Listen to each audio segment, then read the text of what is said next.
Ladies and gentlemen, boys and girls, welcome to the Echo of Soul livestream.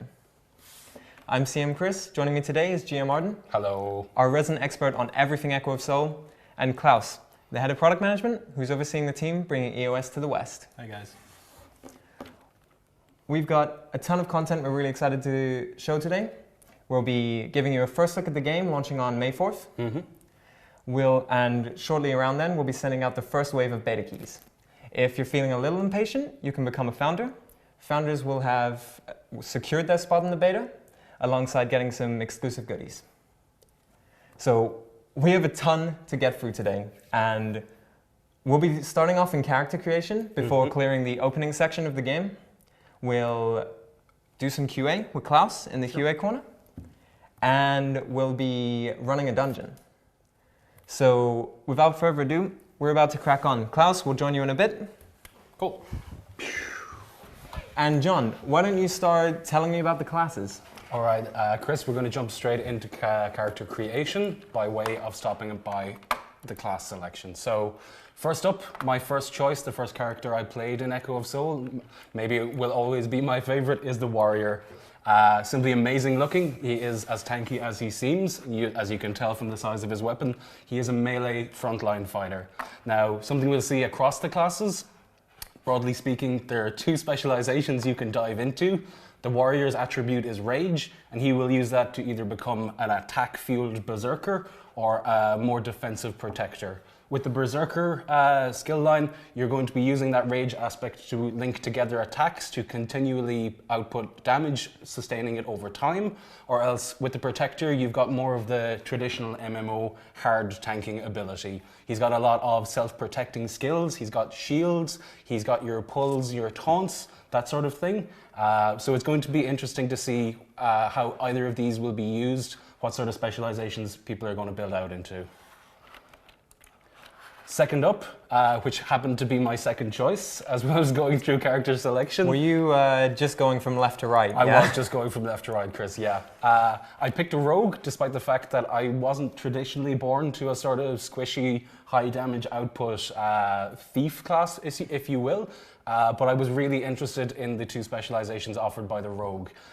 Building out into either a duelist class, where you're going to be chaining attacks, moving from enemy to enemy, trying to burst down the enemies to ensure that you take them out before moving on.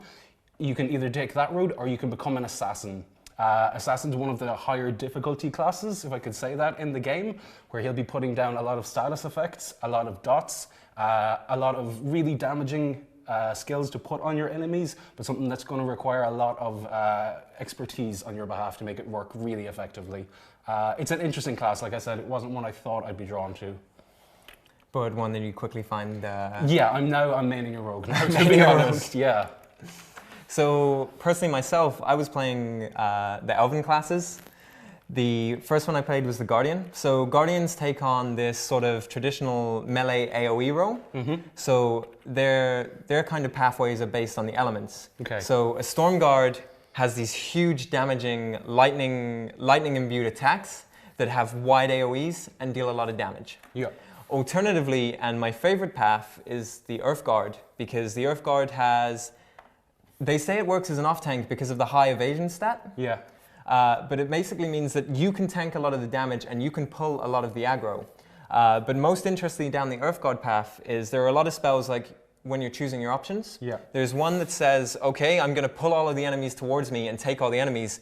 Alternatively, in that same sort of around that same sort of level, you have the option to say, okay, I want to give my allies a buff and I want to protect my allies. Yeah. So the Earth Guard not only tanks in itself, yeah, but also helps the survivability of the party. So it's a tank, support, group defender. It's a class that has a lot on offer, you're saying? That's the thing. You can take both paths in general. So I could have Storm Guard as a main and then switch to Earth Guard when I need to tank. But for me personally, I want to take Earth Guard twice. And I want to have my supportive tank and my just controls the aggro tank and dictates the pace of this boss battle tank. Yeah. Which gives you the idea that it could be an off tank, it could be a secondary defender, yeah, but I know that I'm going to be taking it into raids and playing it as the main tank because I love being that sort of like that guy who's like, you know, come on guys, this was you know. There's such a diversity of builds you can pull off within each specialization, not to mind the fact that you get different specializations to go into. The Sorceress now, at first glance, would seem to be more of a classic MMO caster archetype. It's not as straightforward as that, of course. The Sorceress will be working with fire marks or ice marks. And the fire marks have these like the heavy damage spells. They have damage over times because fire burns, you know? Burns. Whereas if you go down the ice mage path, your damage is reduced, not a huge amount. Yeah. But instead you pick up these CCs and these crowd control effects. So your ice bolt will slow enemies coming towards you and buy you that couple of extra seconds you need. Yeah. You have an ability that roots enemies in place. So if you've taken aggro, you can lock them down until someone takes it off you. Yeah. And it gives you a lot more of different styles in how you play, especially in like PvE and PvP. Yeah, and we've seen something else you pointed out with the sorceresses.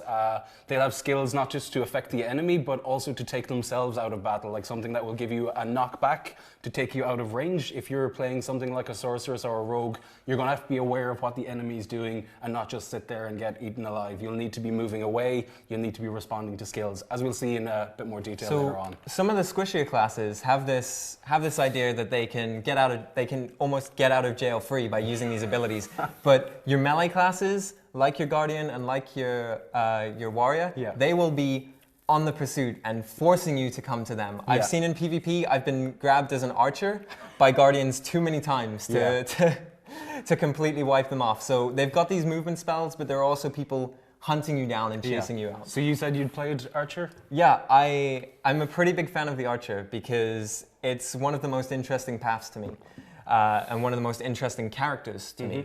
So if you're going down the damage route, you can become a Huntress. Yeah. Huntresses, they have these sort of like these masteries that either deal in quick damage so that you're firing a lot of arrows at once, which admittedly looks crazy awesome. So there are times when you're like, you leap back and you fire arrows as you go, and then you suddenly fire another volley of arrows. And the game mode itself is alive in particle effects because there are so many arrows in the air. But it also has these like sniper shots, so you're like, and these even have their own animations as well. So it locks onto you, and then it gets really like deep down. It's almost like there's a laser target, and it's, you know, it's two paths down the same within Huntress tree. You can become something rapid fire, almost area of effect, or you can become something single target, high damage, sniper archer. Sniper archers, the sniper class. And most interestingly to me is the Bard, because Echo of Soul got rid of the traditional healer role. Right. And while there are the ability to heal with bandages and scrolls, we'll talk about that much later. You have these classes that specialize in supporting your teammates. So whereas the Earth Guard in particular down the Guardian tree has these options where you can support your team, the Bard is all about exactly that. It's a class entirely devoted to buffing your allies and weakening your enemies. So it's less of a case of I'm just healing the tank while we win the fight, and it's more of a case of he's using a really powerful spell now, and now is the time that I'm going to weaken his attack, to reduce his strength. He's gone into a really tough mode, then I'll be using my abilities to make sure that we're going to survive this fight. You're going to keep an eye on your own cooldowns, you're going to keep an eye on enemy skills. You can't, even as a bard, you can't just spam support, you need to be intelligently working this. It's when they have these little difficulty marks, and they're just rough guidelines, because honestly, the difficulty of the Bard will separate the good bards from the great bards. The great bard. And it's the same for anything, you know, like you say, when you're talking about your rogues as your assassins, then that they will have their exceedingly well-played characters, but at the same time, just because it's more difficult does not mean that an amazing duelist will lose out. No, absolutely. It's going to come down to player skill. As we'll see, even in the brief amount of time we get to play today, the game's going to guide you towards finding out how you want to play for yourself. So I think we're going to see some really interesting outcomes. We're going to see people like, I didn't believe I would end up maining a rogue in this game. So what's it to be, Chris? Go for Guardian, You're because going Guardian? left to right, you're in the middle. Oh yes, okay. I'm working my way You're working your way numerically through the classes. So we have arrived at the MMO staple, the character customization screen, Chris.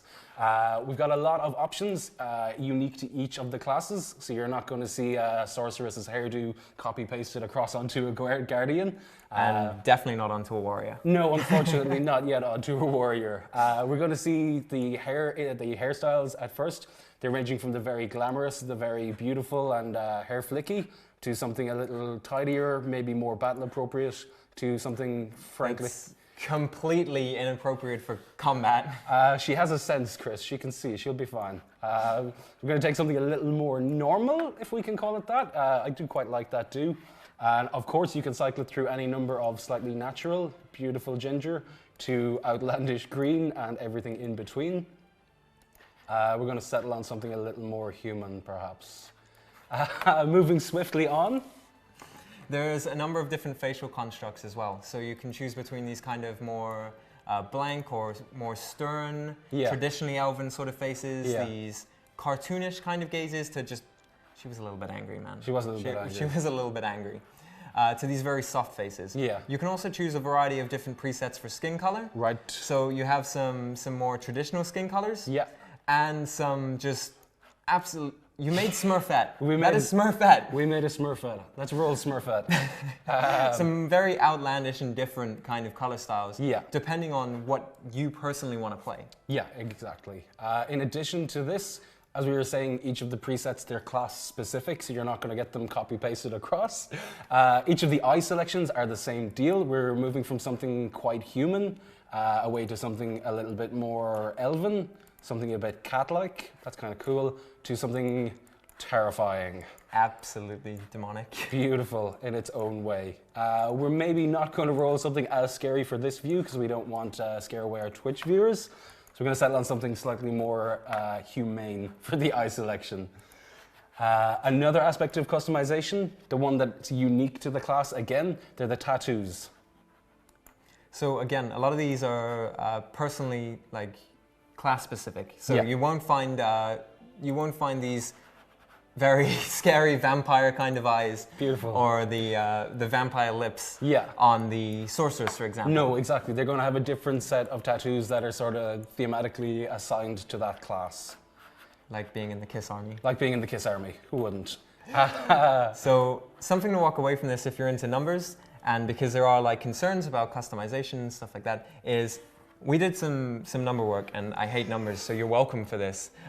There are 157 million possible combinations if you roll something completely different time and time again. Yeah. So assuming that people don't mind rolling Smurfette, and I'm sure they don't. Like I want to roll the first Smurfette. Lock the name in now. Yeah. Secure your name for CBT. So again, provided you don't mind rolling Smurfette, you have these options, and it would take over 157 million players before you came across someone who looks like you. Yeah. And that's before you even start talking about sliders. Yeah, of course we've got sliders. The way you'll arrive at your perfect chosen body proportions in Echo of Soul, it's by, you can scale up the entire body size together and then increase or reduce the leg proportion. So you're going from something slightly more dwarven or gnome-like to something slightly more elven and graceful and leggy. And of course, where would you be in an MMO without the option to do big head mode? Big head mode. Big head mode versus little head mode, depending on what it is that your preference is. We're going to go with middle of the road because we don't want to freak too many people out, but you have the option to freak people out if that's what you would prefer to do. So that's your locked-in customization, and that's your character. Yeah. Something nice about the Echo of Souls character creation is you can get a look at some of the outfits and costumes that'll be available like throughout your journey and that you'll collect while playing. Yeah, exactly. Like a lot of the gear you pick up in game looks pretty amazing itself, but if you want the option to increase your customization, a purely aesthetic addition is the use of a costume. Now, these vary across the classes. You're going to have a lot of cool stuff we have already got in-game. We've got more stuff coming after launch. In addition to the costumes themselves, you can also layer up with accessories. Again, these are purely if you just want an extra layer of customization, in addition to everything else we've already talked about, Chris. We've got some beautiful headgear on display here. And some serious pirate hats. That is But Yarr. wearing the gear also alters your character because you've got hat hair. We have got hat hair. As you'll see, we go from the beautiful bouffant we picked out earlier on to something that will fit kindly under the hat. But let's let the hair be free for now. The other type of accessory that's available in game, and the one that's unique to each class, is there's an accessory that is class specific. So in the instance of the Guardian here, we have wings. You're not going to see a rogue or a sorceress rocking the wings. This is something that's only available for a Guardian. So the warrior has a Herculean sort of cape, the rogue is rocking a stylish scarf, and so on and so on. It's basically like a giant come find me in PvP. Like, I have these big wings, guys. I'm right here. Look at me. We've managed to create a Valkyrie. Spectacular. But let's not draw a huge amount of attention to ourselves at the start of the game, and let's rock on. Let's see if somebody has taken the name Chris. Name is available, Chris. Awesome. I was taking all the anime names for beta test. There will be no Asunas or Kiritos when I'm done. They're all mine. So we're about to see the introduction video, the story video. Yeah, so we're about to dive into the story video. And that's something that basically frames your entire performance and history in Echo of Soul. Yeah. And it's the reason behind all of your actions. Yeah. So that, and I'm sure that some of you have seen it before, but it was actually one of the first videos we released, so Yeah. maybe it might be new to some of you guys. Yeah, cool. And let's dive into it. Okay.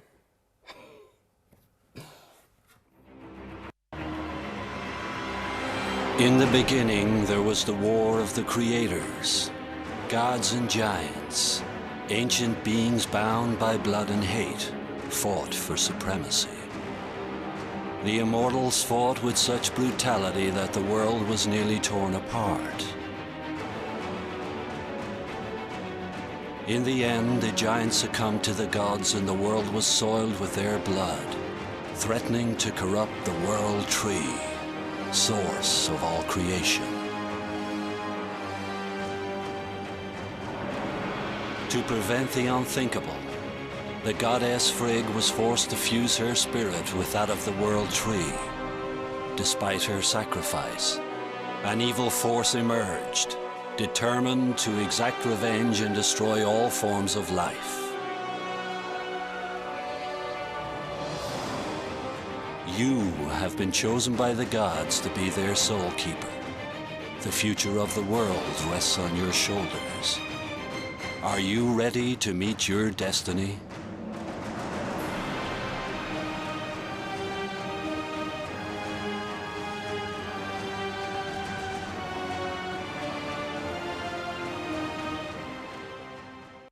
Okay, so we're rejoining ourselves in Brea Town, which is currently under attack by the Darkcliff forces. As we can see. We've been tasked with finding out what's going on and sort of just filling their numbers. Yeah. So hopefully what you took away from the story trailer and this battle between the gods and the giants. The gigantometry, Chris. the gigantometry. Yeah, close enough. Close enough? Yeah. Okay, I'll get it. We've popped our first achievement. We're going to come back to achievements a little later on when we're not busily taking down Darkcliff. Busy taking down the Darkcliff. But the thing you can take away from the story trailer and the, whatever it was, the gigantometry? Yeah. I'm so done. Is the actions that you take in Echo of Soul are based off of this. Yeah. So the aftermath of this battle between the gods and the giants is something that's going to play out in Echo of Soul. Yeah, it's a lot of what underlies the motivations of the Soul Keeper. It's the rooting, it's the grounding of the whole story. And you just picked up your first level up, man. We Congrats. did level up. Hooah! GZ. We've also picked up our first couple of pieces of gear. We're going to be keeping an eye on that as we get some slightly cooler gear as we go along. Okay, so I think the first things we have is the town's under attack by the Darkcliff. We've thinned their numbers a little bit, but they need some support from our end to help keep the battle going. You know, these defenders are taking a bit of a beating, so we could do with some medicinal herbs. Yeah, we're going to pick up a few herbs that will allow them to make remedies that will take back the wounded from their state. And there are a lot of residents that have been captured. Yeah, as we can see here, quite a few have been captured. We're going to do our little bit in rescuing them. Just give us 1 second, guys. Check the sound settings for us. Cool. Settings.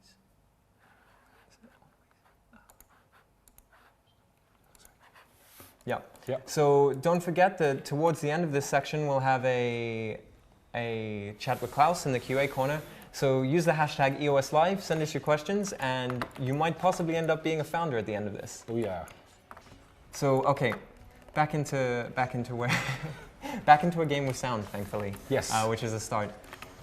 So we've collected a few herbs. We've rescued a portion of the Brain residents. Not all of them, unfortunately. I think we have a lot on our plate, Yeah. and there are going to be a lot of soul keepers coming in through the door, and a lot of competition to save the residents. So right now it's okay, we're doing good. But later on, yeah, I can understand that right now we apologize to the rest of the residents. Somebody will be along in good time to save you, sirs and madams. We'll save you on an alternate character, I promise. So amongst all of that, Chris, we popped another level up and we got the first new skill on our bar. We're going to see a little later on, as we add a few more skills, how you'll begin to specialize, how you'll start to find out for yourself what sort of skill layout you'll want to go for. So we've held the Darklift at bay, Yeah. and that's the first step, But the best defense is offense, and we know that there is a boss and a lord of these Darklift Yeah. that is attacking an altar. Yeah. What we don't know is why, and we want to find out. Okay. But he's protected by a barrier, Yes. which Lavina was kind enough to tell us about. But we're skipping the quest logs because Yes. No spoilers, guys. no spoilers. Not too much spoilers. Other than what we tell you. Yes. And we need to break that barrier. Yeah. And to do that, we need the help of the local wood nymphs. Yep. But they have problems of their own. So the wood nymphs in their crystal forest will be able to supply us with a piece of pellucid crystal, which will allow Lavina to imbue it with some of her power, allow us in turn to take down that barrier. But we are going to need to help them out with their Darklift problem to get a little help from them in return. Darklift. No. Darklift No. everywhere. Oh. So what I know from playing the Guardian myself is that your attacks are building your vitality gauge. Yeah, you see this on the right here at the bottom, Chris. And certain attacks are builders, Yeah. so they don't cost vitality, but they build it. Exactly. And then you use that build-up vitality for more powerful and special attacks. Right, exactly. You can see, as I said earlier on, I ran Warrior myself. Now, the Warrior is superficially similar in that he's a builder. He needs to build up his attribute before he can make attacks. But the subtle but crucial distinction here is that the Warrior benefits from both from making attacks and from being attacked. So you would play a Warrior, no matter how you build him, you would play him differently from a Guardian, because it's almost in a Warrior's best interest to pull more aggros. He'll then generate more rage, which he can turn into further attacks. I'm not going to argue with you about the best tank class, John. Not again. We shall see. Well, we will agree to disagree. Yeah. And maybe leave it up to the players when they. Yeah, we could we could when they face join off it. someday, Chris. We will both lead a team of Soul Keepers upon the plains of Valhalla. PvP. Yeah, man. So we've fetched our crystal. We're on our way back to Lavina for it to be imbued with said power, and hopefully be able to make a difference. So this level up's pretty special Yeah. because you pick up 2 new skills. Yeah.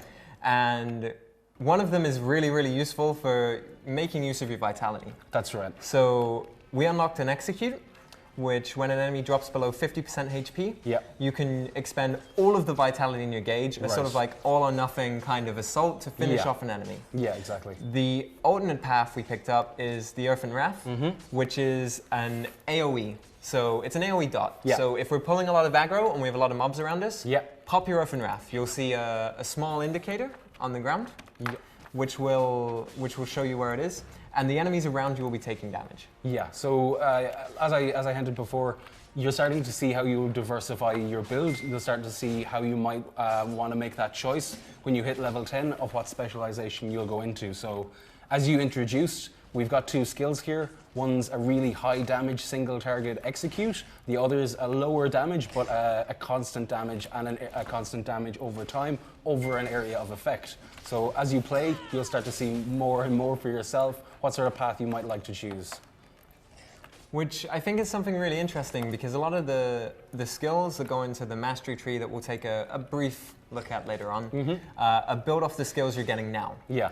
So while the rogue in particular, like you said, picks up a lot of skills that take them down this sort of like assassin or duelist path, for the guardian, you can see that some of your attacks specialize in damage. Yeah. And that your other attacks take that sort of more earth-focused, defensive kind of keeping aggro role. Yeah, it's a common theme across the classes that you'll start to build up skills before level 10 that will give you an idea of how you're going to build yourself out.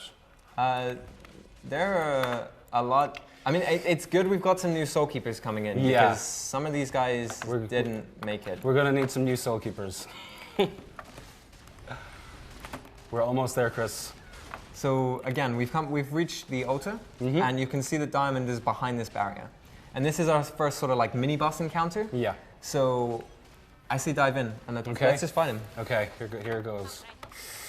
Yikes. Chivo. Again, more achievements. More but right now we achievements. have boss dropping, so focus. It's on. So again, we're Levinus here to back us up. Yeah. And we're about to take on Diamond. He's being held at bay right now, but We need to have to end this, turn Chris. this fight. Yeah, let's get stuck in. Boom.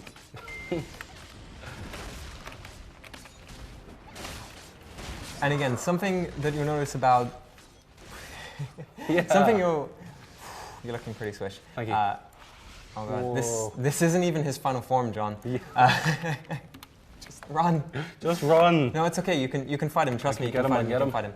Okay. Something you'll notice about the bosses in particular, less so the first boss of the game, but Yeah. in particular when we start running the dungeon later on, Woo. is you'll need to be using your abilities, your gap closers, your move makers, Yeah.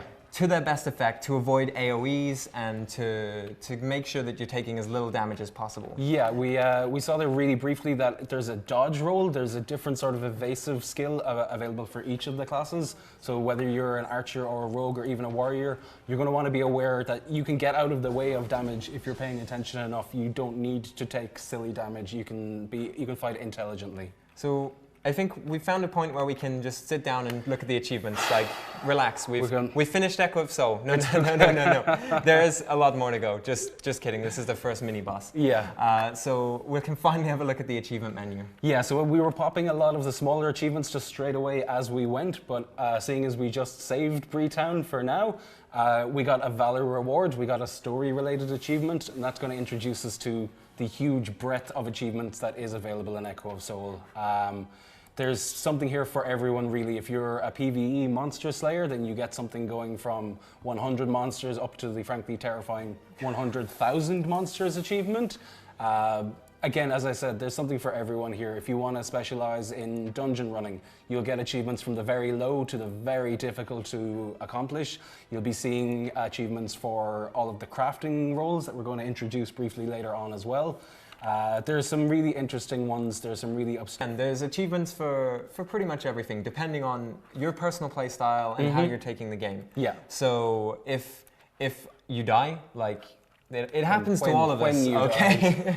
When you die, you'll get an achievement for that. It's just Yeah. that sort of like jokey, the go into the light achievement that that just reminds you that you're fragile It occasionally. happens. You know. I would like to see how long someone can avoid getting the go into the light achievement. I'd like to see someone clear the toughest dungeons without seeing the go into the light Yeah, if achievement. we can see that, did we see both of those achievements on one character? Wow. No, one of the achievements and not the other Oh, achievement. yes. Okay, so the current state of things, we've just beaten Diamond. Yeah. And we need to find out why he was here. Like, it's not just that he's here, we want to know why. The game is not over yet. To do so, we need you to go through and loot the corpses of some Darkleth, which Yeah. is a bit of a messy job. So Yeah. I'm going to take a bit of a QA break. Okay. And we'll talk about some of those questions we've had with Klaus. Awesome. And we'll rejoin you in a moment. Okay, I'm going to loot said corpses, Chris.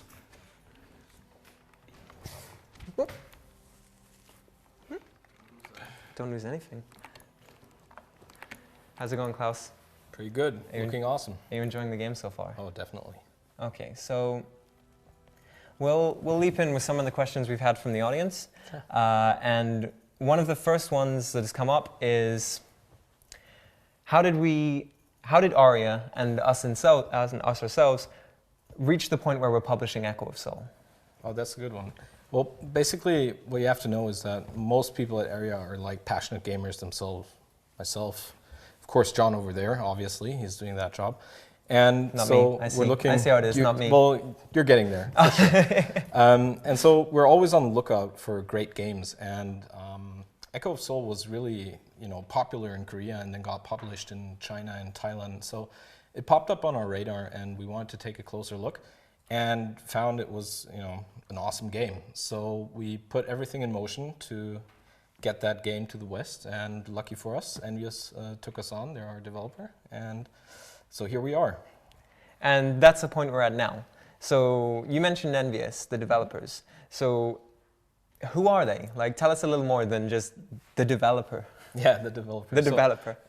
Envious is interesting because the guys working there that basically founded that studio are people that worked on Lineage and Lineage 2, and they recruited a lot of really good talent to the cause. And I met the guys when I was in Korea.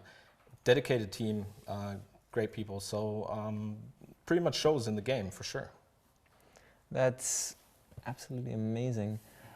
So the game launched in Thailand, and it launched in China. Sure. And is that the same version we're showing here? Well, yeah, obviously. I mean, the game's a great game, so we kept the core game as it is. What we did do is we added, of course, localization, and we took great care to have cool voiceovers for the entire game in the different languages that we're going to launch. And we made some small tweaks to the mechanics that you might be able to see later on. And yeah, we're also going to take care that we start with a good community focus. So we're going to try to add some fun with a lot of events and things like that. So it's going to be the same, but different and a lot of fun. So I'm sure you'll love this question, and it nearly always comes up, but is this game going to be a pay-to-win MMO? Oh man, I get that question a lot. My personal answer to that is a clear no. I can kind of understand how people come across this with free-to-play having suffered this kind of bad reputation. At the same time, there are a couple of great examples out there of games that are free-to-play, not pay-to-win, and that's where we pretty much draw our examples from. And so we took great care that we figured out how to have some quest rewards that would drop cash items, some collectibles, and just spread them throughout the game so that especially free players early on would find a pleasant surprise that they say, hey, cool, this is a really good start. So that's what we're aiming for. That's fantastic. So we got a couple of other quick questions. So I feel like I know this one, but will the game support other languages than English? Yeah, as I just said, we're launching in multiple languages, so it's going to be French, German, and English to begin with. And in the past, we've had games where, like Ore Kingdom, which was later published in other languages. So there's possibilities in the future that if Echo of Souls sees success, that's a tongue twister for you, that we might even see it in other languages. Yeah, we're definitely keeping our options open there, for sure. So a couple of quick last ones before we finish this one is, how many servers will there be? Well, we're going to start off with 6 servers, and then, as people crowd in, we can always add more if we have to.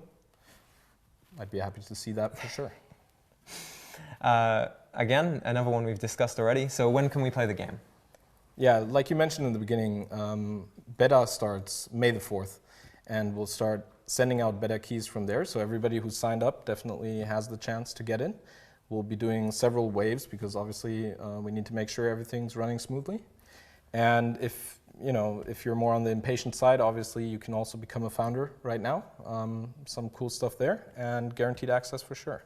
So I'm gonna leap back to John for now because I need to level up my gamer score so that you'll respect me a little more when I come back. Okay. But if you have any more questions for Klaus or John, give us the hashtag EOSLive and we'll make sure we get around to them. Sounds great. Okay, I'll see you in a bit. Thanks. Oh yeah, And try not to drop anything this time. that'll be fine. I can do this.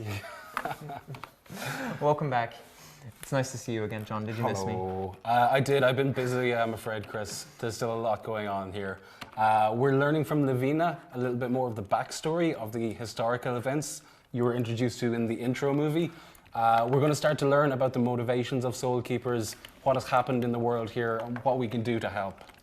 So, again, the Soul Keepers are influenced by the history and this battle between the gods and the giants. We've said it many times because It's important. It influences pretty much everything. Yeah, so we have absolutely. to say it a lot. Yeah. But there's this corruption that spread from the blood of Ymir. That's right. When Ymir was killed, as you saw in the intro, his blood spilled upon the land. It caused a sort of roaming corruption. And now we see that some of the gentle forest spirits have been corrupted. So Lavina has tasked us twofold. She's asked us to put some of these poor spirits out of their misery so they might find peace, and also to begin our first steps to becoming a fledgling soul keeper. So I'm just saying that those non-corrupted spirits were actually ganging up on They that were, one I saw corrupted that spirit. actually. I'm not sure that's fair. Like, Joe's between Earth spirits, man. Yeah, life is hard sometimes. So if you keep an eye on when we're dispatching these mobs and monsters, you'll see a little something pop when I do manage to dispatch them. When I do and day. don't wipe, boom. Just a soul. Just a soul. Just not any ordinary soul, Chris, a chaos soul. A symptom of the corruption, this historic contamination that resulted from Ymir's death, and something that we as soul keepers are tasked with tackling and resolving. So that sort of feeds into one of the key systems we're going to be introduced to. Yeah. And we'll quickly talk to Lavina because she's going to really kick us off on it. Yeah, she's introducing us to our soul keeper training. So as discussed, we're going to be introduced to the soul system. This is the soul in Echo of Soul. So as you'd imagine, it's fairly key.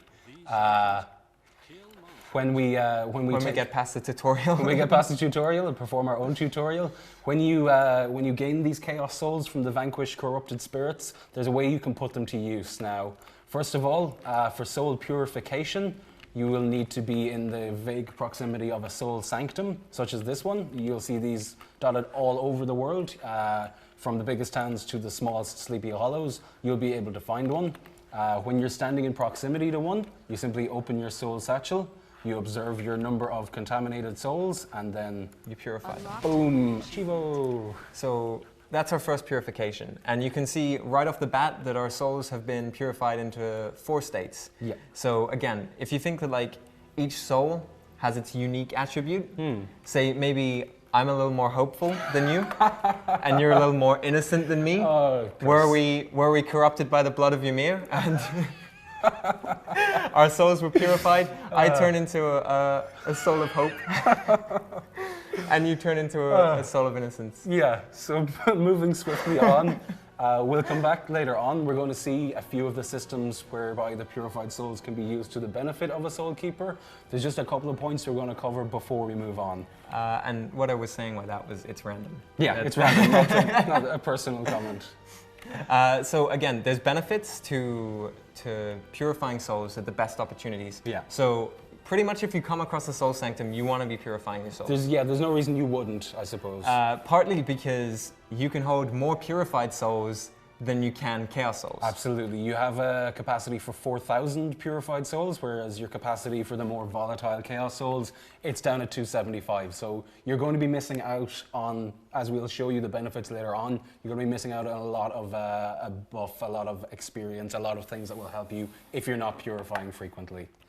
So that's basically your first step, right? And we'll keep it simple. There's one other way soul keepers can purify souls. That's right. And that's with a friend. Yeah, exactly. When we start to get fledgling soul keepers in through the doors on May 4th, we'll be able to show you that in effect, but unfortunately, we have a dearth of soul keepers at the moment.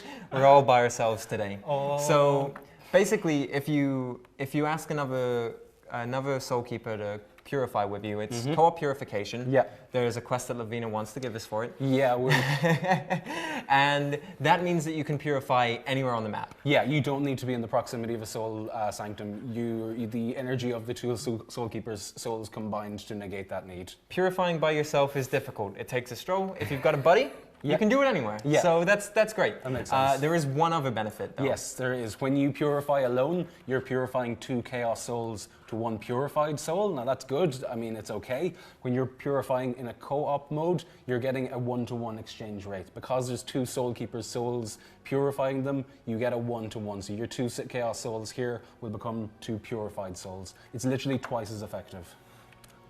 Super effective. Click. So, again, this is the first part, and it's all, again, influenced by what we've discussed before. What we've actually noticed that by talking to Lavina and talking to Delos Yeah.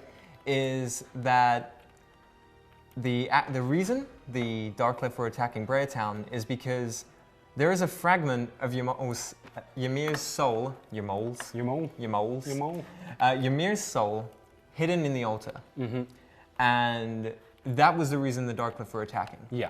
So, in essence, Ymir's kind of still around, right? He is, when the conflict happened long ago, Ymir's soul was split into 6 pieces. Now, each of these 6 pieces, they're very, very powerful artifacts in and of themselves, but Lavina and us were starting to fear that someone somehow might be trying to reunite these 6 aspects of the soul and bring about an age of untold darkness.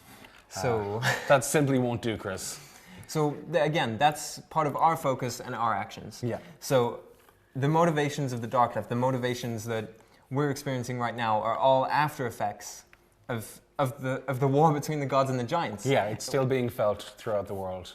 So, I think from there, that's easy enough. We've saved Breatown. Yeah. Kind of. The Yeah. buildings are a bit smoky, but they'll It's rebuild. they'll be We'll get there. okay. But what we've got right now is we've received a missive Yes. that Nemo's town is under attack. Yeah, the neighbours and close allies of Breatown. Just as soon as we have found ourselves having saved Breatown, we will also need to go and pay a call to Nemo's town.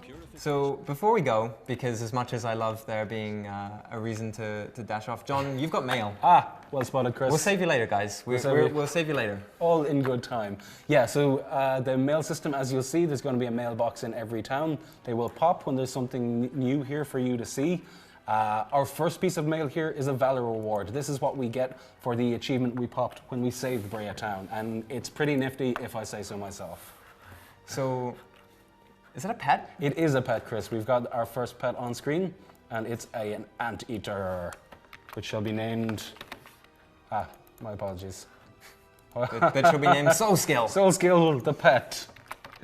We're going to name it Anteater. You're not amazingly original when I'm it comes not. to these, I are you? mean, what can I do? You should have called it Arden. Arden, And you could have been Arden my the pet. Anteater. So having taken and named our pet, we can then summon it forth at any stage, and we'll start to see the little benefits and buffs that pets will give you in Echo of Soul. So, Anteater. Anteater, the Anteater. Anteater the Anteater. He's a pack rat, right? He's a pack rat, right? He's an auto-loot pet. He's going to go around picking up the various bits and pieces from everyone that you take out, saving you the hassle. If you're going through a lot of monster killing, you're not going to want to loot every single thing. And in addition to being useful, he's also adorably cute. I believe has one of his ears pierced. Did he just like was just scratching himself? Yeah. the pets all have social actions of their own. They will just twiddle away at themselves in various different ways. Boom. So for the time being, we've been momentarily lent a llama. We haven't been entrusted with our own, but desperate times call for desperate measures. So we're going to run to Nemo's town on a borrowed llama. That looks like an alpacobo to me. It looks like a cross between various fantasy creatures. Isn't it beautiful though? It's got a purple tail. It's It's a plum llama. a plum llama. A plum llama. You'll notice as well, if you're mounting each of the different classes, they mount in a slightly different way. So you've got a sort of proper, very proper riding stance on the Guardian. The Rogue's got something slightly cooler where he has like one leg up on the saddle because he don't even care. Whereas the Archer Princess rides, because that way you could fire your bow from your mount. Very good. There you go. No. So we're No. We're on the right road to Nemo's Town. We're just going to head on in. Boom.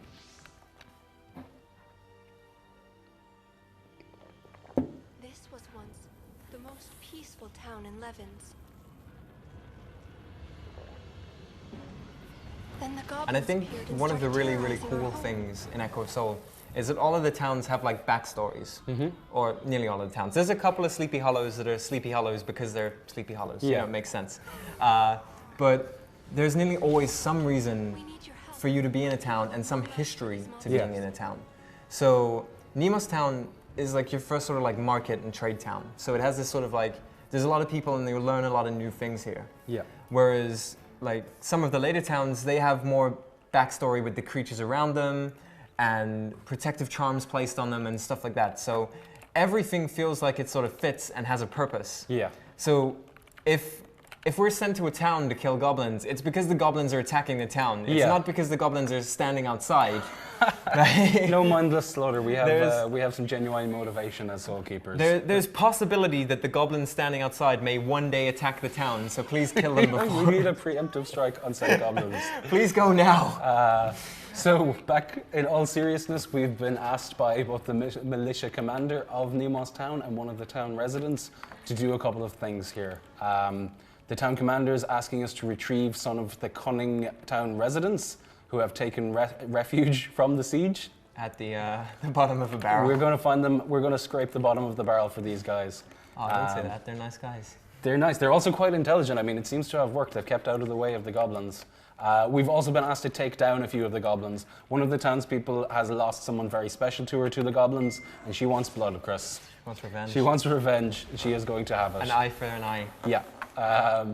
So we're going to hopefully not get clobbered by the goblins. We're going to go around freeing the cunning town residents from their barrel hideouts. Do do do. With the musical effects. Do do do do. No. You rescue the people. We do our job. We do. We concentrate. You're only supposed to. I'm done. Okay. So again, well, the gods in this case are giving us a little bit of cover and Yeah. taking care of this guy. There's one guy over there who's came up with his own plan of how to. Yeah, this guy to- couldn't find a barrel in time, so he is taking refuge from the goblin onslaught. He's not a casualty. Be very quiet. I'm pretending to be dead. And it seems to have worked for him. I mean, he hasn't been clobbered by the goblins. I think he's going to do all right out of this. Okay, man. Unlike us, he hasn't been clobbered by the goblins. It's okay. We have the support of our friendly neighborhood anteater. Oh yeah, going along, looting Godot. Exactly, and he's taking a lot of the job off you. So Yeah. if you think that with the way you aggro the mobs, having a pack rat grab the stuff for you Yeah. is really helpful. Seeing as I'm going to need to be taking out all of the mobs that I stumble into all of the time, I like having a pack rat around. You're just giving them time to respawn. Okay, so back in the real world of Echo of Soul, we've turned in our quests to our townspeople. We've been advised that we can find the town chief, having safely secured himself in a corner of the town. He'll be able to give us some more info on how to proceed. And how to hopefully save Nemo's Town, right? Yeah, I mean, it would be nice. Seems like a nice place. It's slightly on fire. Somewhat on fire. Seems like a nice place. It's on fire. Yeah, it's hot. Nothing and nobody's getting past me. Yeah, because you're in a corner, dude. They have safely sequestered themselves in the corner near the burning tavern. But nothing's getting past him. No, nothing is getting past them. Exactly. So, again, it's not just the case that we want to kill the goblins. We want to know why the goblins are here. Yeah, we want to So- know why they invaded Nemo's Town at this time. So Chip's got a quest for us, and it's possibly the worst of the references we put in Echo of Soul. It was a necessity, okay? Yeah. We didn't want to, it just happened. How could you avoid it when the quest requires what it requires? So this quest, we need to capture a goblin. So this quest is 50 Shades of Goblins. Yeah, we're going to use But- rope to tie up and capture a goblin alive. There are a lot of better references in There are- Echo of Soul. There are tons of better For references than example, even just our co-op purification quest Yeah. of our powers combined. Very good. That's Captain Planet, right? Captain Planet. Stop making me laugh. So we're going to turn in 50 Shades of Goblins and never discuss this again. I warn you, my tastes are a little alternative. Aha. Now, we've been reliably informed by Jewett that we're going to have to take on the head of the goblins in the hopes that if we kill the leader, the rest will dispatch. I'm going to take this opportunity to gear up with some of the stuff I've been collecting as we go along. So you'll see, even at a really early level, when you mouse over gear, it'll give you the stat changes that will be applied. So you can see if you're going to have an increase or a decrease in accuracy defense, this would build into the specialization that you're trying to find for yourself as you go along. So for now, as we're at a very low level, pretty much everything is going to be an improvement over what we've got on. And I'm hoping that these changes will give me the survivability I need. So later on we'll have to make choices between maybe extra damage or defense on our Guardian, because the Guardian has these two very distinct paths. Same for your Warrior. Yeah.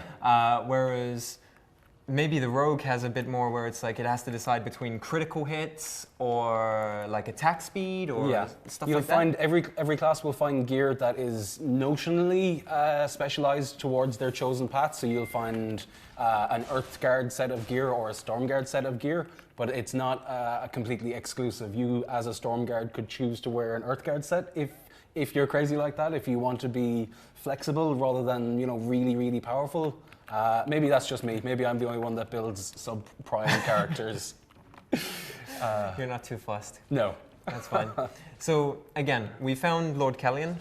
He's the leader of the goblins. So we'll take him out. Yes. Fingers crossed. We will take him out, Chris. take We him out. will take him out. You can do this. I can do this. I will not wipe on mini bosses. It's this is kind of like a big tutorial. So if you wipe, Yeah. the entire Twitch chat can laugh at you. Please be kind. Send me good vibes, Twitch chat.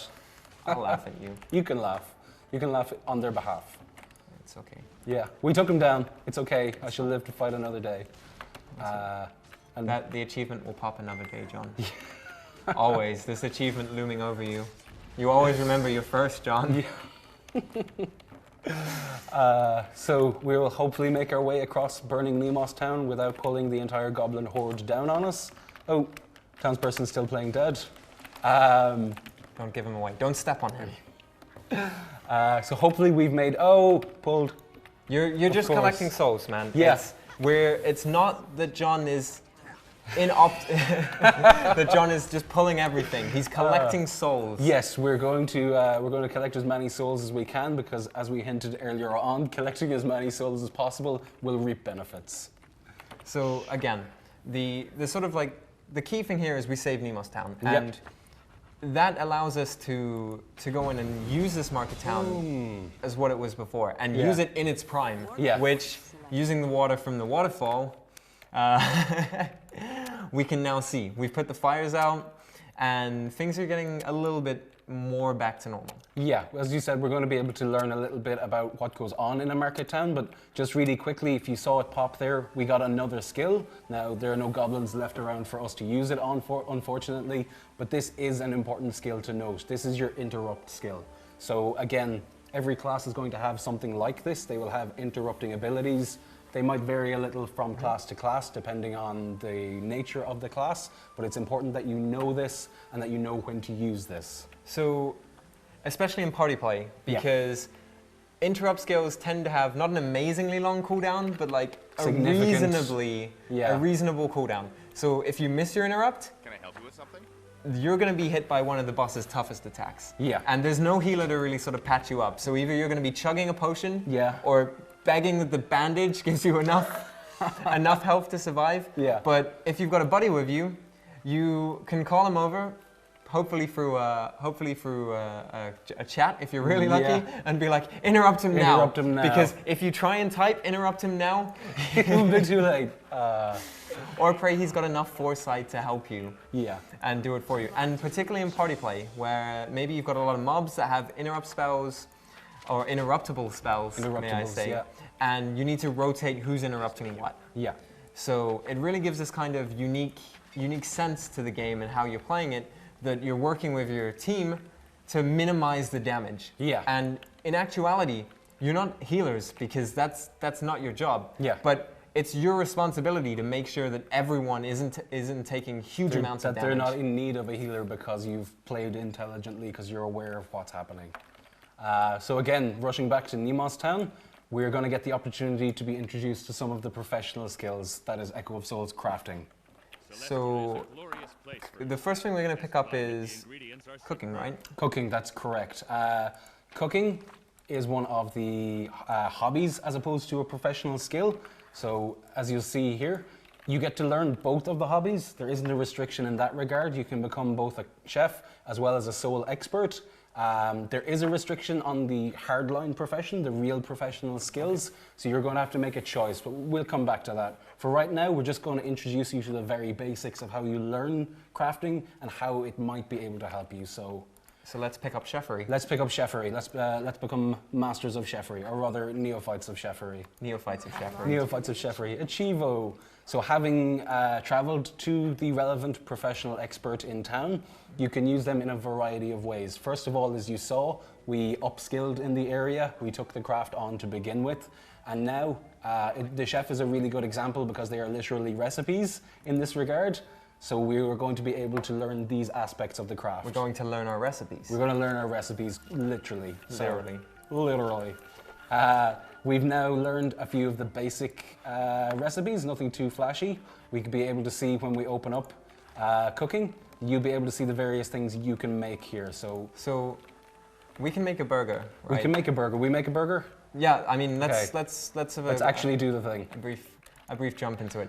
So we need something from the chef, though. That's right. As well as learning the craft to begin with, as well as learning the aspects of the craft, you'll also need to buy some of the ingredients from the vendor, professional craft NPCs. Now, that's not to say you need to buy everything from them. The best stuff will either be dropped, or as we'll see, might come from the other crafts. But we are going to need some very basic stuff from him. So let's get some bread on board. Let's call up our chefery. And let's see, you'll see that the craftable items you can make, they're sorted by the amount of experience that they'll give you. So something more difficult will obviously give you a greater amount of experience in that skill.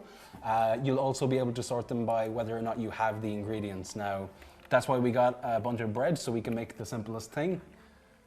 So you can see that you're crafting it now, and just like Mama used to make. So again, another achievement unlocked. So we're really collecting these achievements early on. Yeah. And you're making a gourmet bacon burger with just bread. Delicious. So Delicious bread. I think we're gonna have some words with the chef and see if we can maybe make the recipe feel less about slapping bread together and more about making an actual burger, because this is making me hungry. So in addition to having learned our first steps in chefery, having gotten our first recipes and bought our first ingredients, we've also got a quest from the chef for the first time. He wants us to learn a bit more about the other professions, which is really helpful because we want to learn about the other professions anyway. So again, there's another hobby and there's some professions, right? Yes, we're going to just briefly take up the other hobby because, as I said, there's no restriction. You can take on both of the hobbies. So again, we will be learning the craft to begin with from the professional. And you can pick up your recipes and... Yeah, again, now it's going to vary slightly from profession to profession. They're not literally recipes, but they're, that is what they are. They're your formulas, maybe. Yeah, your aspects of the craft. You'll learn each of them from the professional themselves. You will be able to buy some of, but not all of the ingredients you need from them. And being a soul expert is kind of unique because soul expert makes use of the souls we collect. Right. So nothing too fancy in this case, but to make like a simple soul of pride, Yeah. you use the souls that you've refined Exactly. as an ingredient. Yeah. So this is the first time we're coming across ways to use the purified souls we encountered earlier on. You'll be able to craft increasingly complex items, but what you'll see when we talk to another one of the professions is how and why the crafting works. Yeah. Okay, so this is a profession, right? Jewelry. Yeah. And how many professions are there? There are 3 professions. You are limited to 1 at a time. So it's a little bit more important that you think about what you're going to want to make, what you're going to want to specialize in. You can drop the profession later if you choose your mind, but you will lose the experience you put in. So we want I would be more careful about choosing for myself. I mean, if you want to max out all of the professions, Yeah. that's going to be a pretty tall order. And I'd be so impressed if on one character, Yeah. someone had managed to max out all of the professions. Yeah, we should keep an eye out. We should give a prize to somebody who manages to max out all the professions. Here again, I'm going to learn to be a jeweler. Professionativo. This becomes my one and only profession that I can take, but it is going to be ultimately really rewarding. Again, we learn the aspects of the craft, the recipe, if you will, a recipe for some jewelry. And then you'll be able to see in the professional skills what your low-level crafting will ascend into. Jewelers will be able to make some of the most powerful accessories in the game. Alchemists will be making you some really powerful potions. I mean, they're going to be more powerful than the ones you can get in the shop. They might be more powerful than the ones that drop. There's always going to be a benefit to crafting. It's going to give you better stuff, but it's not just as simple as spamming the recipes, picking up the stuff. There's an interdependence we see between the professional skills in Echo of Soul. And that's because of the next class in particular is like the biggest example of that. That's the resource collector, right? Yeah, this is, for me, it seemed like a really interesting dynamic, a really interesting break with tradition almost. If you want to be able to harvest the nodes out in the world, you need to be a resource collector. That is a craft in and of itself. It seemed a little strange to me at first, but when I learned more about how the jewelers and the alchemists and the soul experts interact to create these really high-level items, it makes perfect sense. They're going to rely on the resource collectors to be able to get the high-level mats. The resource collectors are going to be able to sell these for a lot of money. And that would open up a trade market because either as a resource, as maybe say I'm a high-level resource collector, suddenly I have a lot of sway when it comes to maybe an alchemist and a jeweler both vying for my materials. Yeah. I'm in the position of power and I'm making them pay through the roof. Yeah, so I mean, there's balance in everything in Echo of Soul. If you're a resource collector, you can't make anything yourself per se, but then again, no one can really make the good stuff or anything above a certain level without you. So, and I think that's one of the nice things. There's these professions that work off each other and encourage cooperation. So whether you're rolling 3 characters with 3 different professions and going down the route of just being hardcore into professions, or coordinating with your guild and using your guild bank to its like maximum effectiveness. There's so many different ways to build into this market. But for me, I don't like professions. I know you don't like it. And I like raids, I like endgame content, I like PvP, I like running dungeons. So for me, I'm really glad that I can enjoy the game and collect good gear in a different means. And like we'll see later when we run a dungeon, through different avenues than just these sort of professional windows. Yeah, even if you're running dungeons or you're monster hunting, you're going to be picking up all sorts of ingredients. Ingredients that each of the crafts need. If you're running dungeons, then you're going to get really high-level materials. You're not going to need them because you don't like crafting. You're going to be able to sell them for a lot of coin. You're going to be able to market them. You're going to be able to maybe liaise with a jeweler and say, hey, I want this amazing accessory because I'm going to go running raids. I will give you this high-level material in exchange. So there's options no matter how you want to play. And I find that's one of the nicest ways and one of the nicest things about Echo of Soul is that regardless of whether you're into PvE or PvP, you can level up through both. And it's not just always about handing in quests and going from quest to quest, but I can gain a lot of experience in a dungeon, or I can gain experience even through crafting. Yeah, you're not going to be at an advantage from crafting or not from crafting, but the final point we should cover on crafting is not only does your professional skill increase as you level it, as we put a tiny little bit of experience already on our chosen crafts, you can also gain character XP through crafting. So if you spend a lot of time crafting, making the materials, you're not just making a monetary gain, you're actually leveling your character as you go along as well. Cool. So back in the real world of Nemo's Town, as we were running around learning about professions, we also picked up a special ingredient for Truth Serum, because it wasn't enough that we tied up that goblin, we're also going to extort some information out of him. So, that's fine. So, I think, there we go. So again, we've discovered that the reason the goblins were attacking Nemo's Town was because of the Moor Trolls.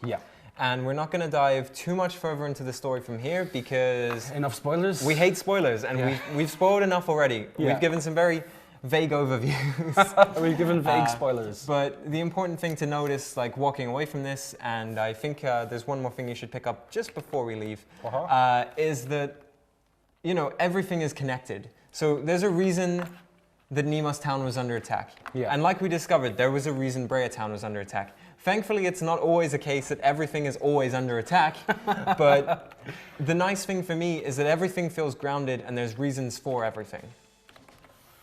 But right now, the reason I want us to keep playing before we, other than the fact we have someone to talk to, is that we can pick up our mount. We can pick up our first mount. As you saw earlier on, we got a darling alpaca bow on loan, but as a reward for our efforts in saving Nemo's Town, we are getting our own mount.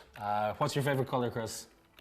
Purple. Purple? Purple-ish? I was just trying to be difficult, John, but... okay, so again, we pick up a peach llama, which is closer to yellow, so...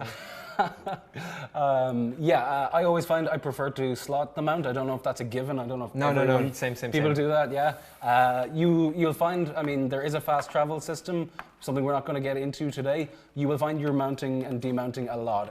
It speeds up your movement speed, obviously. It lowers your aggro range, so if you want to be able to run home after a difficult encounter, you mount up. Yeah, it's just a quicker way to get around, and there are numerous different mounts. You can So many mounts. purchase the other llamas as well. If you're feeling completely... You're a completist? I was going to say if you're completely indecisive, but okay. if you want to make a mount collection, you're more than welcome to. But moving on from that, we've got one guy to stop off, and one more thing that we really want to tell everyone about, and that's what you can do with your soul skills. That's right. We're going to learn our first piece of advanced soul keeping from Garmel. And He's an advanced soul keeper. That's what he does. So we're going to be introduced to the soul skills.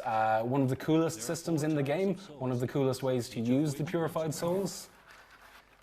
So as we mentioned, the souls are being purified into 4 different aspects, randomly being assigned to either hope, innocence, courage, or peace. Using these will allow you to apply an extra buff, an extra effect to your character. So, from what I gather, there are buffs that specialize in boosting your defense. That's the Shield of Innocence in this case.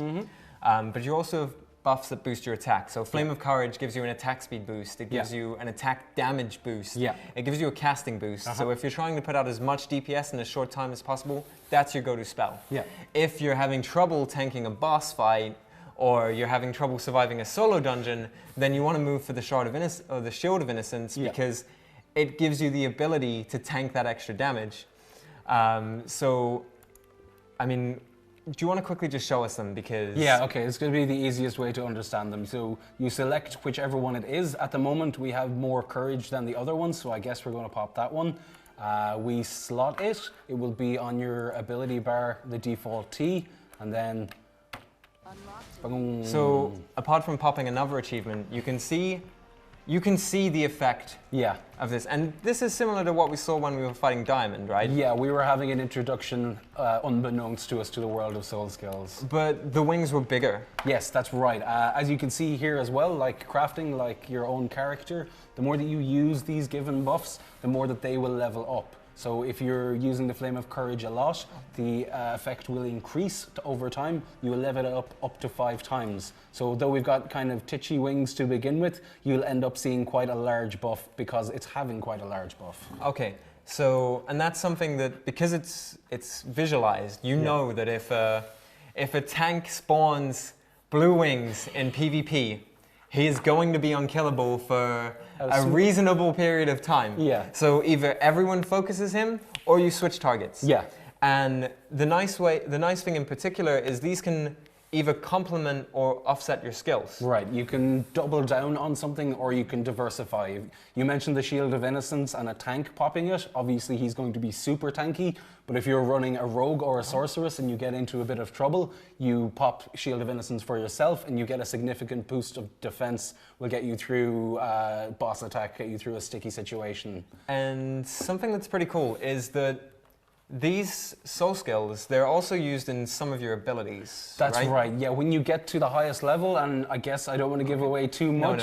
No. But we'll just say in vague terms that when you get to later levels in the game, there'll be skills that can take on an aspect of these souls. So you'll be able to imbue your skill with an aspect of hope, an aspect of innocence, and depending on the skill, depending on the class, and depending on the spirit aspect, it will have a different effect, a different buff on top of that skill. So So it might reduce the cooldown, or it might make it deal a lot more damage. So say if we use the Flame of Courage on our super skill, as it were, then we'll deal a lot more damage. Exactly, they're thematically linked to what they are. One other thing we didn't mention, because it's super cool, each of these, in addition to their stat boost, they'll also give you an experience gained boost. So while you're using these, you're gaining more experience, you're leveling them up, you're doing more damage or taking less damage. They're a really huge part of Echo of Soul. They're one of the biggest systems in the game. It's going to be really important for you to keep an eye, as we said, continue to purify your souls, continue to use them, level up these skills. If there's one you're not particularly fond of and you find yourself never using Shield of Innocence, you can use the Soul Expert hobby to transform them into usable, sellable items. There's no way to lose with the Soul system. So it's just Echo of Soul skill. It is Echo of Soul, pure skill. Okay, so I think we're off to a really good start. And like I said, I don't want to spoil too much of the story. So I'm going to pop back to Klaus, and we're going to do a little more Q&A, because there's a lot of questions, I'm sure. Fair enough. Jumping in. You can mentally prepare yourself to run a dungeon. Okay? So take 5, meditate for a minute, and we'll come back and we'll run the first dungeon in the game. Awesome. Okay? Cool. Beautiful. How's it going, Klaus? Still going good, thanks. Still going good. Still going good. Okie dokie. Okay, so we've had a huge amount of questions come in. I'm just catching up now, and this is crazy. So why are the classes gender locked? Like we've seen the archers and the guardians are female, as well as the sorceresses, whereas the rogue and the warrior are male. Why are the classes gender locked? Well, you won't believe me, but I was actually anticipating that one. Because, you know, the knee-jerk reaction when you hear about gender lock is like, hey, that should be easy to fix, right? Players see it the same way. So I went ahead and actually talked to the devs about it.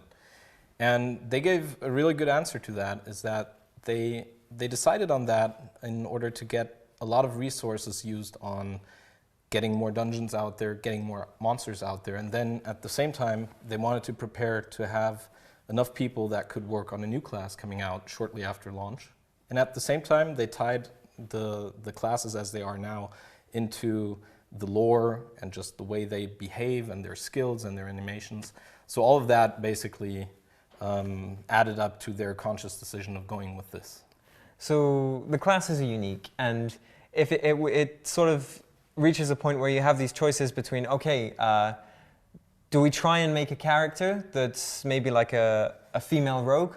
Or do we sit there and say, okay, or do we put in a new high-level dungeon and a lot of new content and keep people playing and keep people enjoying the game?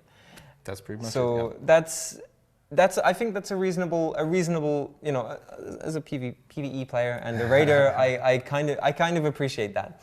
And I think there's no shortage to classes that, you know, go against the typical stereotypes. So you have a guardian who's like a frontliner and really beastie. You have the new class that's coming out that takes on the like ranged male kind of aspect. So there's a reasonable mix. Yes.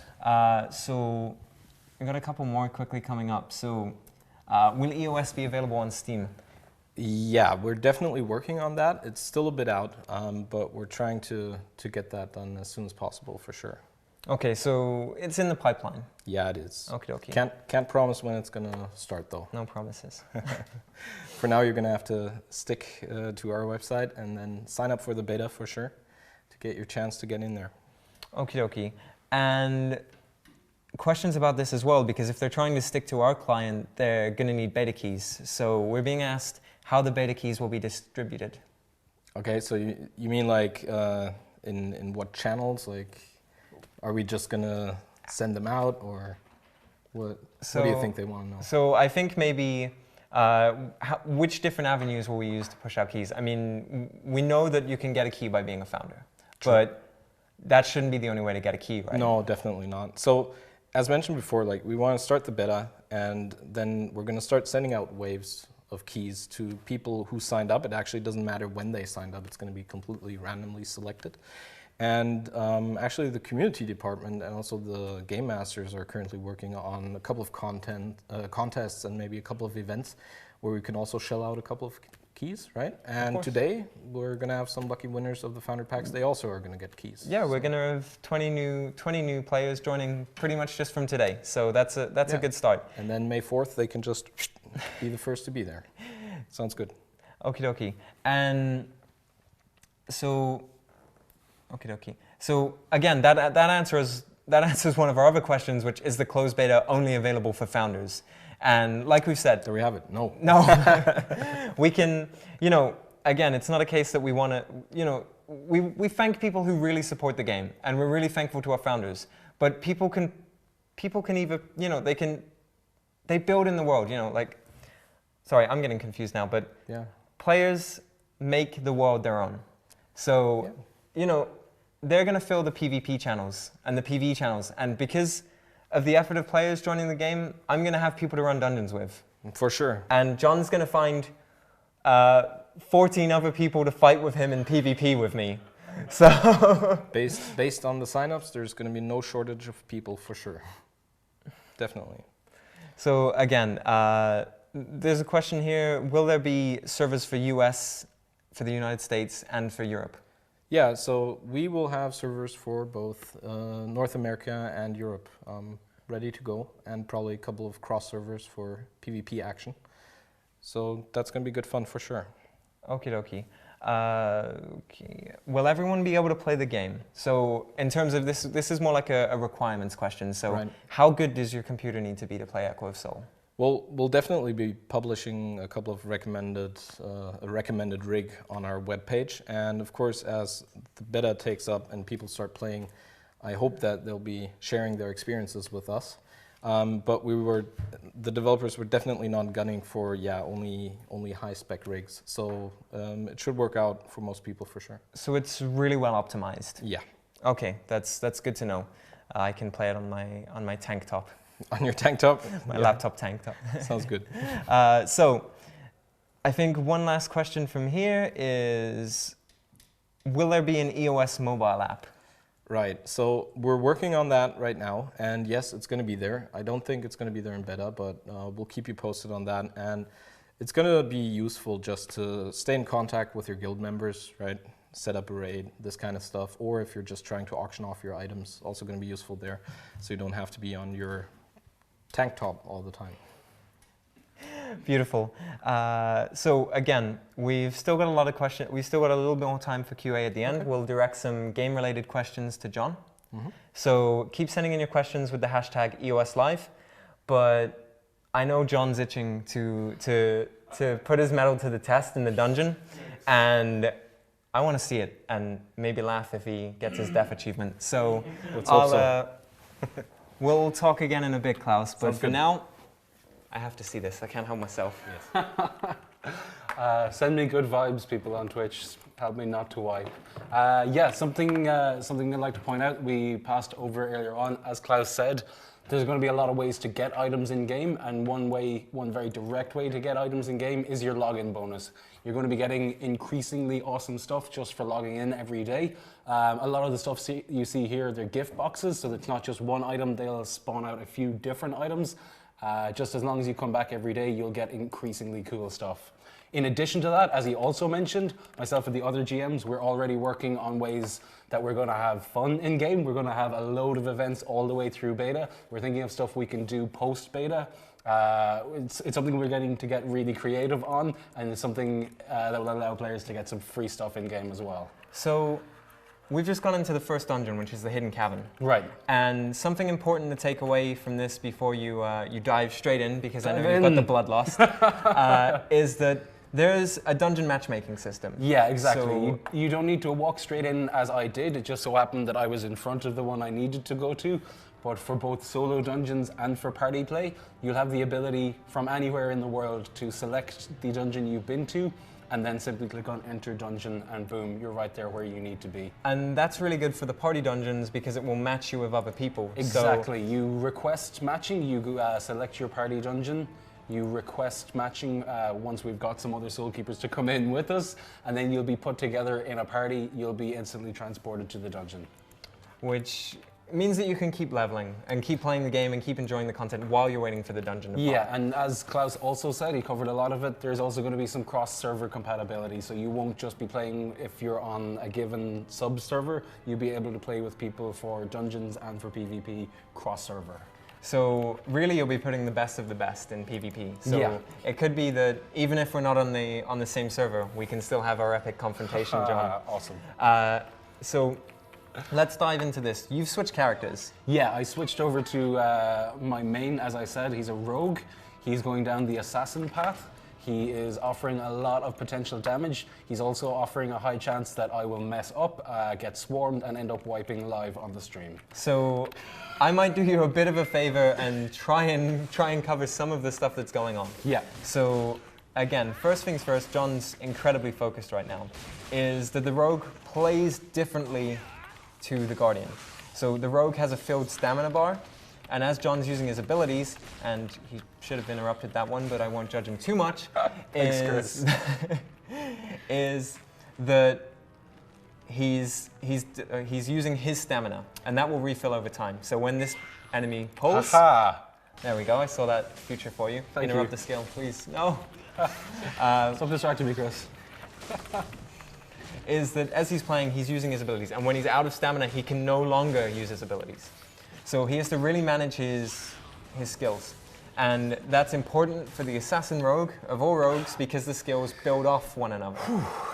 So take a quick break. I will. I'll breathe. be okay. We can do this. Okay, you got this. Yeah, as you mentioned, Chris, the stamina is a pool of resource that you use up rather than you generate. Like we said with the warrior or the guardian, as they enter combat, they become more and more effective. With the rogue, it's about resource management. You have to be really careful that you don't end up out of ability. And if you open the mastery page for me, just Yep. quickly, it's your skills in this tree build off one another, right? That's right, yeah. As we said briefly, there's a common shared pool of skills as you build up to level 10. You learn about the class and your character.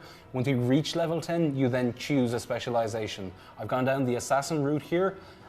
It's something that allows you to chain attack. So building off the very early attack, Tainted Edge, it's your damage over time. If you successfully land Tainted Edge, you can then chain it into an open wound. And when you hit open wound on an enemy that's been affected by Tainted Edge, the damage is increased and multiplied. So if you're lucky or skillful or very good, you'll be able to chain these attacks together. You'll get a huge amount of damage output. If you're unlucky and an attack misses, then my follow-up attack is going to be less successful. It's not going to have the crazy damage increase that I'm hoping for. I'm Okay. just making excuses for when I wipe. It's not going to happen. You've got Right. this. Just relax. Okay, so, and one of the important things I like to note is the dungeons in Echo of Soul have their place as well. So the people of Black Rock? A-Colored Rock. Sorry, my memory of names is terrible. The people of A-Colored Rock, I'm pretty sure it's green or black, are having issues with the Naga kidnapping some of the villagers. Mm-hmm. And it's our job to go in and find out really what's going on. So right now we have to rescue these villagers. And while we were here, we found, you're doing okay. I'm okay, okay. We I'm found a very angry wife whose husband has also been brainwashed by the Naga, and she wants us to go throw water in his face. Literally. No, it breaks the Naga curse, but we're not just having a go at it. But again, everything has this real reason behind it in Echo of Soul. And I really, really like that. That you're not just running dungeons for the sake of running dungeons, or you're not just running dungeons because you want to level up. That you're going into the dungeons with a real substantial reason and a backstory behind them. You're super focused right now, Such aren't concentration, Chris. you? You're just trying not to pull all of the mobs. I can pull some of the mobs some of the time. Okay, so you can see that the rogue has some like gap closing skills. You still have to kill the other one, relax. I will. John's drinking potions very, very, All the potions. All the very, time. very quickly to give him a bit of like regenerating health in these fights. And hopefully at some point he will interrupt an attack. You got this. I got this. So- Maintain. No pressure. No pressure. No pressure. No pressure. It's just a dungeon. Plus, what's the first staff achievement? Oh, go into the light. Go into the light. Go into the light. Don't go into the light. Come back. And one of the other things that I really like about the UI in Echo of Soul, too much tongue twister, is the damage meters are built in. So you don't need to download add-ons to know who's slacking in a raid. It's me. I'm playing Earthguard, so I'm going to be a tank, or a Bard, so I'm not going to have that much damage. So it's me. You can blame me and boot me out of the party. So I think that's really interesting, and I'll let John open it up when he manages to kill this Naga. Interrupt. Success. Go invisible. That's awesome. Only briefly. So yes, now that I have a second. You did no damage. You're out. Get out the raid. I've had enough. It's also going to be interesting. We're not going to get a chance to show it here, but the different loot dispersal systems you'll see in game. If there's a loot master in your party, they'll be able to decide who is deserving of the loot. So you have a loot council option. Yeah, there's a few different systems for loot, and I don't want to go into them right now because we're not in a party dungeon, and I'm also trying to concentrate. Survive. So, I still love that move. The rogue is pretty cool. I'll give you that. It's dangerous, but it can have a huge benefit. So, do you have any survivability skills, or is it just pure damage? No, it's pure damage, and it's pure damage over time. Like I said, I'm not terribly efficient at dealing with a huge damage class, a squishy class. I just fell in love with the idea of these chain dots. Thank you. Finally, I'm learning. I love that the rogue's interrupt isn't much of an interrupt. He just disappears. It's like, no, you didn't see me, so no more attack. But I find that's unique because everyone has their own interrupts again. So really, really unique styles and visual flares to each of the characters. Ooh, okay. Just heal up. Heal up. And again, there's no healers in this game. So when you're out of combat, you can use a bandage and patch yourself up so the health goes up. Yeah. In combat, you can use a scroll, which is like an instantaneous health boost, or a health potion, which is like a slow heal over time. Yeah, exactly. It's like regen. You don't get a huge amount from it, but it will keep it going. helps. Yeah, every little. Whoa. My situational awareness, fantastic as always, Chris. It's okay. I think first time I did this, I was level 10 and playing an archer and pulled 4. Oh dear. Yeah, I also actually had a similar experience. I was running it at the lower than the recommended level, the actual level. It's like, you can go in at level 10 and don't go in at level 10. Do not. Do not go unless in. Maybe you're amazing. Unless you're far better than at the game than the two of us, and you've got enough scrolls, healing potions, everything to do it at level 10, you'll have a lot easier time waiting until level 12. It's okay. Maintain. Maintain. Focus. Interrupt. You did this. Dots.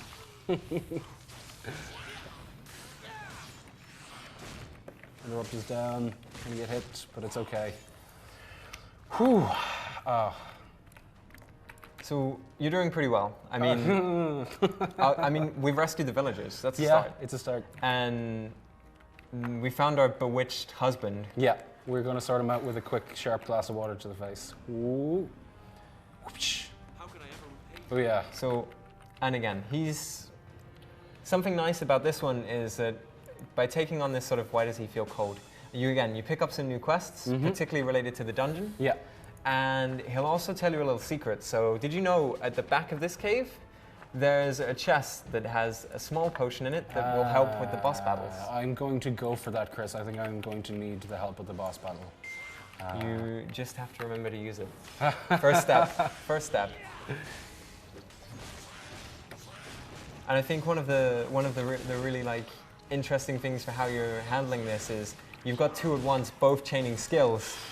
And you've got to try and either like kite or decide how you're playing about it. So you're buying yourself a little bit of time for your healing potion. Yeah, exactly. You'll be able to use your dodge. You'll be able to kite. It's mostly about remaining calm, I think, in my case. It's okay. It's okay. We got this. And again, now you've got your little secret at the back. Let's not worry about the damage meter for the time being. Let's worry about the health gauge. I'm not going to throw you out the party if you're doing a little bit less damage than I'd like. Though you will get your achievement. Yeah. Check it out. Check it out. Ninja. Rogues front flip while jumping. True story. I feel like I've said this before. You've pulled free. This will be your toughest fight yet. You started the potion so early. It's pulled good. 4. I'm hoping You that pulled 4. You're gonna die. it's Face all it. over. Just bandage yourself. Bandage yourself. Do this. You, You, can scroll you- yourself. Scroll yourself. Sorry.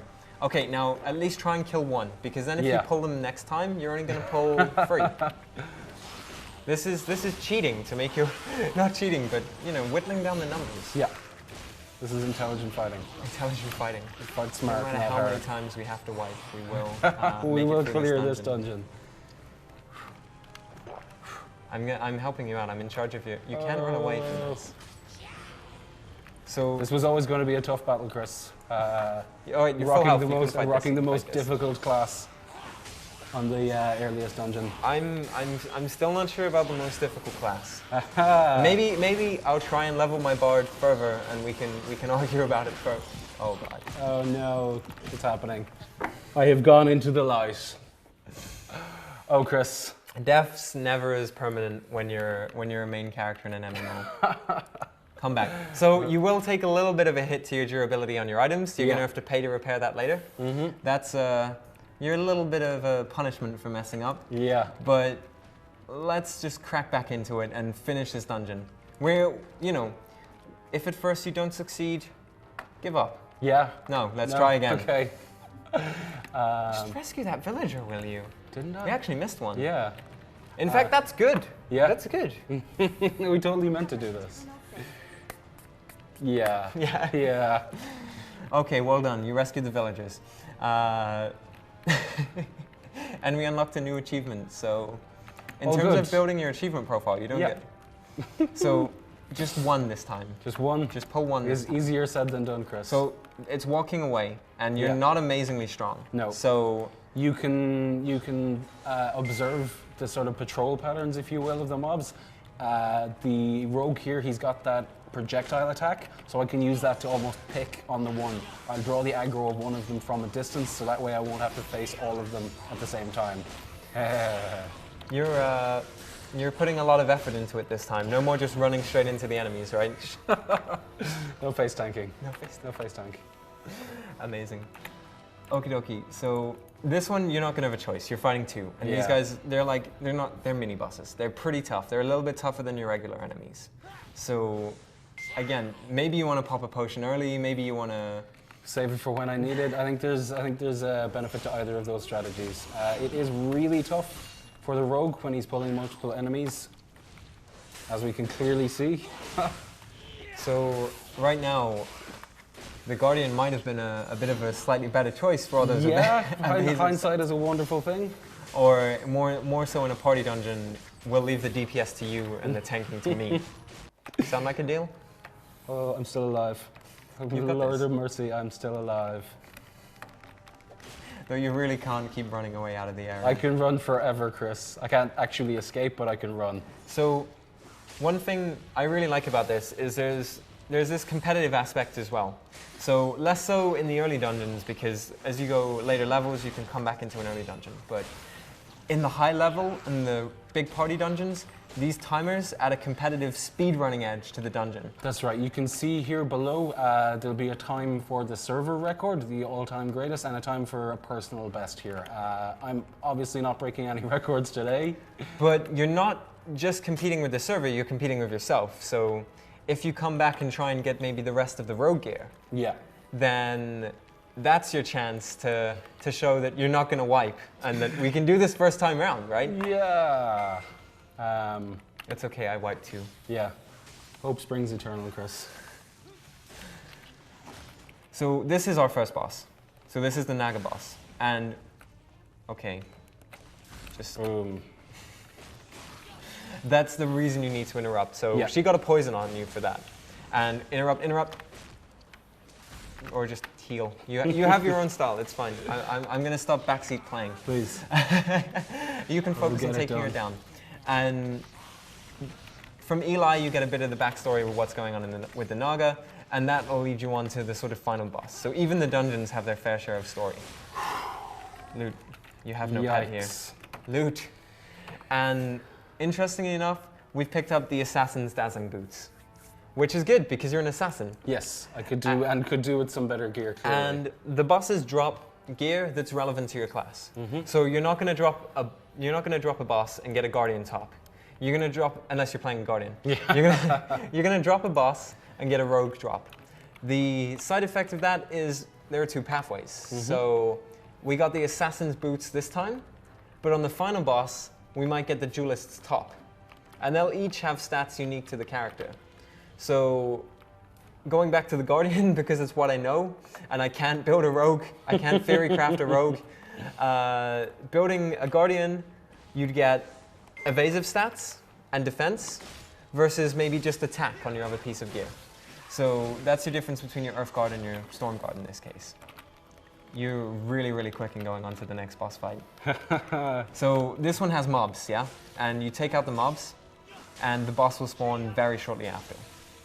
It's all on the line, Chris. No, it's not. We've wiped before, we can We wipe again. can wipe again. We will wipe and wipe and wipe. So, nice. Just heal up a little bit. Heal up, heal up. Okay. So, This is going to take a portion of my cunning, Chris. portion. A portion of my cunning. No, in fact, all of my cunning. Don't shoot yourself down. You've got this. And again, this is one of the easiest ways for us to show that boss fights. You know, it's a tab targeting MMO. So you have spells, you use your spells. You know, fair does. Yeah. But then there's all these other things. So you need to block, dodge, or interrupt this attack. You don't have time to block it, just dodge. And you could see the flash of the particles behind us. That was very close. So that was a bit too close for my liking. Yeah. Maybe if you stay close next time. You're also managing your HP. Move, dodge. Yes. And they'll have these big AoE telegraphs that again deal a lot of damage if you're Yeah. in the wrong place at the wrong time. So you can block this. Ooh, that one was That was really half your HP. tough. And again, that's the reason you really have to focus. And I'm distracting Yeah, the hell please, out of please, you man. in trying to take down this boss, is because it's not just standing there and face rolling the boss. There's no healer to back you up and give you that half of your life back. It's all down on you and all down on your playstyle to make sure you make it through this encounter. Yikes. I swear you just got knocked back for a minute there. That was very cool. This is going to be super tough. Your time record is on the line. So just a record that when the beta opens, if anyone wants to try and beat Arden's time at level 12, Have at me. options there.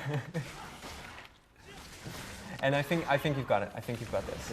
No overconfidence, Chris. There we have it. So, face tank it down. come Come on, on, there we have come it. on. Don't wipe. Dots land. Yes. New personal record, 18 minutes, 39 Oh. seconds. Achievement unlocked. That was quests to way do. too close for comfort.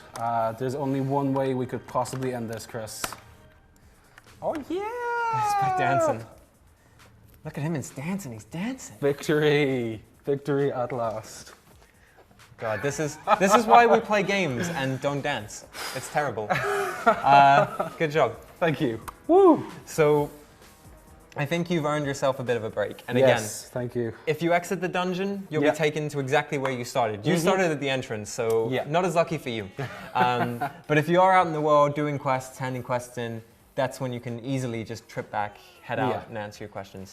So we got introduced to some of the dungeon boss mechanics, but only the very basic ones. I've been lucky enough to play some of the party dungeons, some of the higher level solo ones, the infinite dungeons.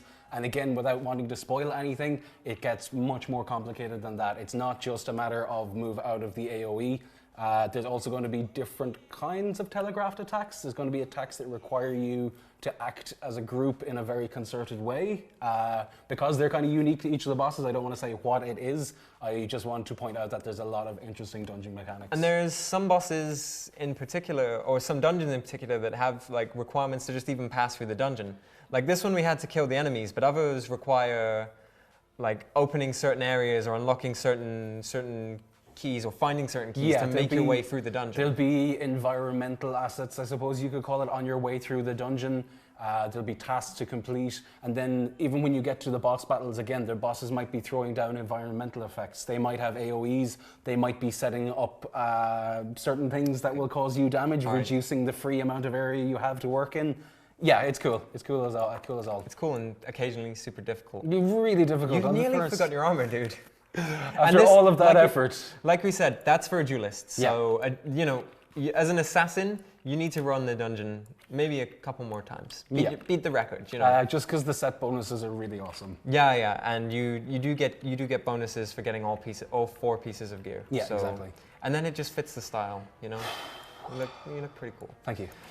So you've earned a break. Yeah. And as much as and maybe just a break from the game because the Twitch chat is going crazy. EOS Live has a lot of love for some game-related questions. Yeah. And we're going to call back Klaus to join us to Klaus. answer a couple more.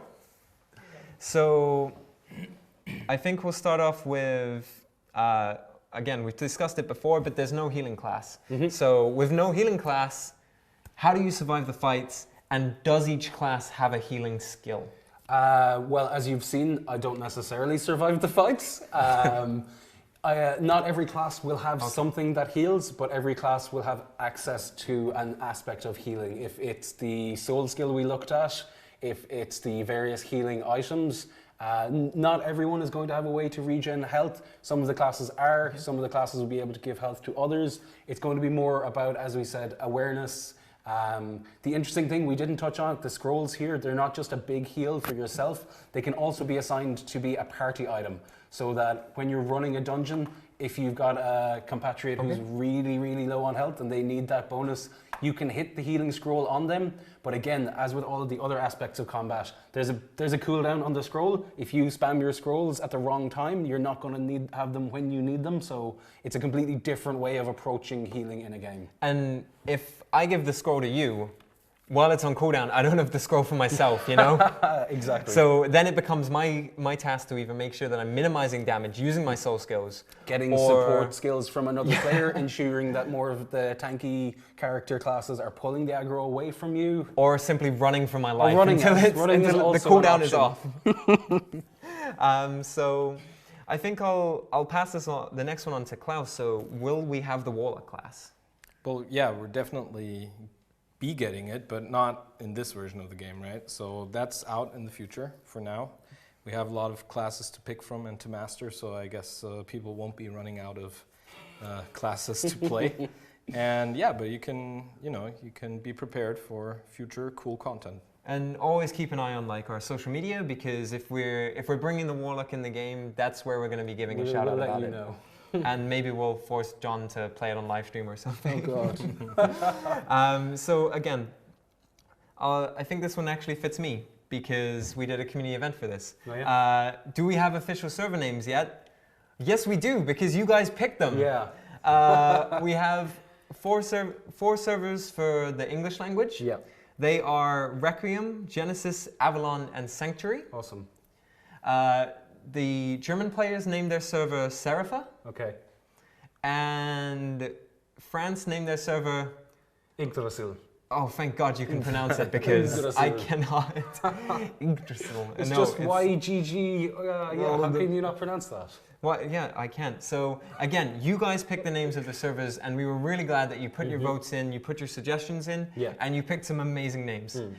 Whether it's a case of we have more servers in the future, like Klaus said earlier, then maybe you get to pick them again. Yeah, of course. So, moving on, are there many quests for leveling? Are there many quests for leveling? Yes, there are many quests for leveling. I don't have exact numbers because it's way, way up there. You can level just through questing, you can level through dungeon diving, you can level only through PvP, you can level through crafting.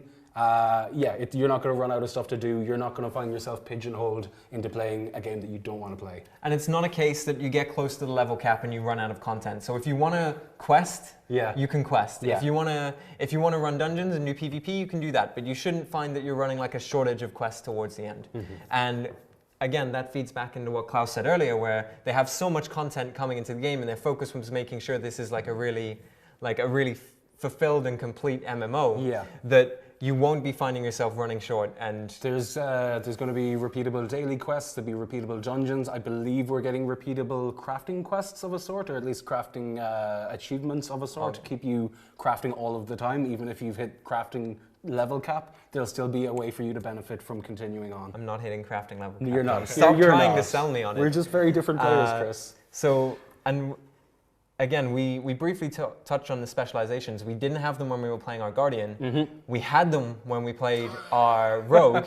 And there's only 5 level difference between the two. Yeah. So what level do you unlock your first mastery? At level 10, you make the choice of which of the trees you're going to go down. You'll then begin to build out between level 10 and level cap what sort of route you're going to go down. As you've seen, I attempted to put together a really high risk, high reward class. It initially didn't pay off. It then did pay off.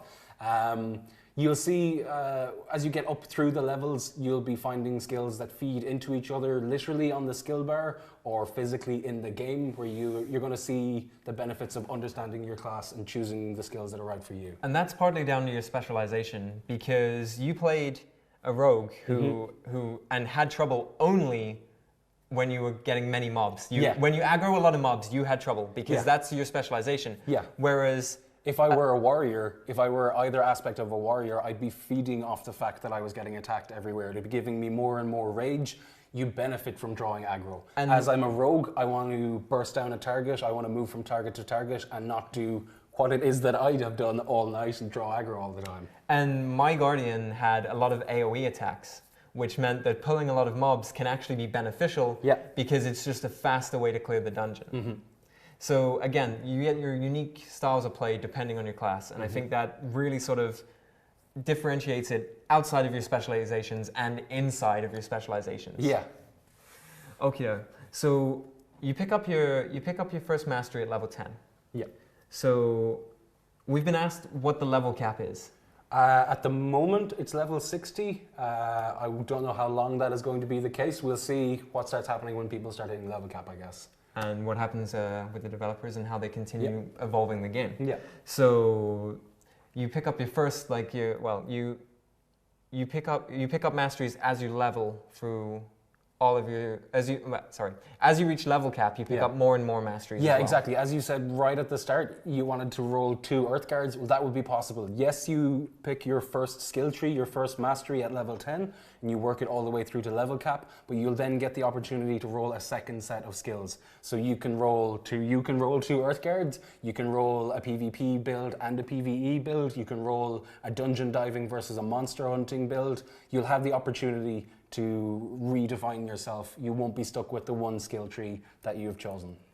So I'll direct this one at Klaus.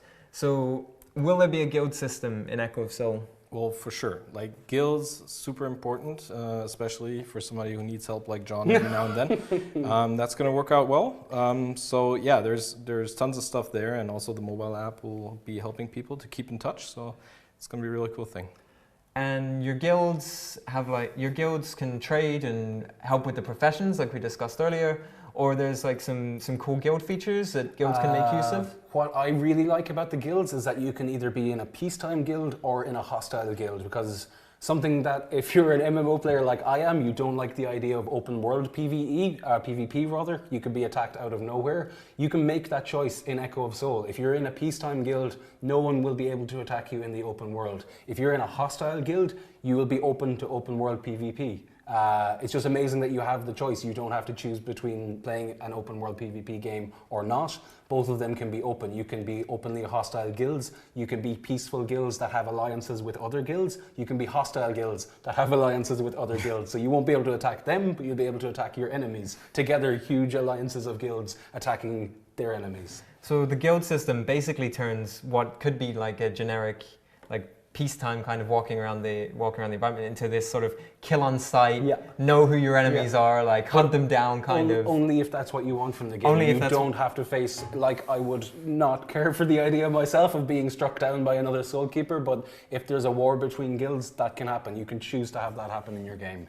So I'll direct this one back to Klaus. Can you play Echo of Soul with a controller?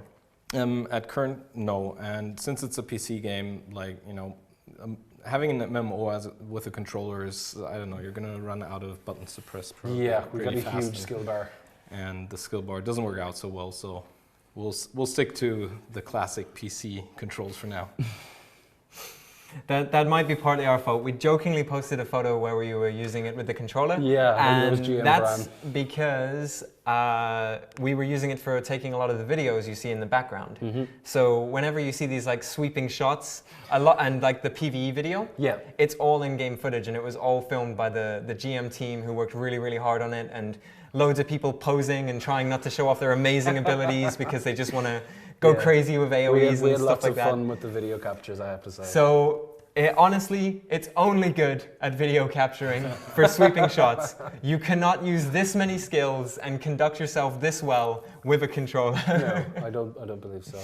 If someone maps it and does it and sends me a video, Let I'd be us so know. impressed. We'll give you an Achievo. We'll implement you in a Controller Chivo. master. So one last question about this, or a couple more actually. So, can you change the appearance of your character with hairstyle? Like the appearance of your character, like their hairstyles at any point? You mean post-creation, like a Post-creation. barbershop? I don't believe we have that feature at the moment, but it will be possible soon, I think. There should be, I think, an item, a barbershop item or a hairstyle resetting item. Just don't quote me on that one yet. So in that case, just if you are rolling Smurfette, make sure you want to roll Smurfette. For now, yeah. I'll let people know. I'm going to look into this and we'll post it on the channels later if I have a better answer for this. Okie dokie. So we dived into some of the like guild wars and the kill on sight mechanics in this crazy like very, very like almost scary kind of world. But what are some of the other PvP modes? Because we talked about PvP matchmaking, and if I'm in a guild that's deciding to start a war, we probably didn't matchmake it, right? Yeah. So outside of the open world PvP, you've got the very small scale arena where it's like a dungeon party size of 5 people, 5 on 5 in one of the arenas. There's also a couple of mid-sized battlegrounds. Okay. They're quite interesting because they've got objectives to take and hold, as well as some of them, without giving too much away, have large bosses with huge benefits to taking down. And then at the top of all of that, you've got Valhalla. You've got the Guild v Guild 1,000 population cap, absolutely massive army scenario. I'm going to leave it up to the players to see for themselves because there's no way I can adequately describe what it looks like when you've got 10 different guilds of 100 people each waging combat at the same time. And we'll have a video showing off some of the PvP features. Awesome. Coming out quite soon. Okay. A bit like our PvE video, but definitely focused on those people who have the bloodlust for other players and love the competition between players. You can play only PvP if you want. You can only play the arena, the battlegrounds. You will level sufficiently from that. If you don't want a quest whatsoever, you don't have to. So that's not pretty much everything. There were far too many questions for us to fit into one live stream. Thank you, Twitch. And short of being here for the rest of the evening, what we'll do is we're really, really, really thankful that you guys joined us today. Yeah. And we're super excited to let you in the game on May 4th, and share this world with you and start our adventure. Yeah. There we go. Start forging our adventure together. So you can sign up for the game on echoofsoul.us. So again, if you want to make sure that and again, Klaus said, it's not time dependent, so you still have your chance to get your key. You can become a founder for your guaranteed access, but oh my god, I'm so sorry.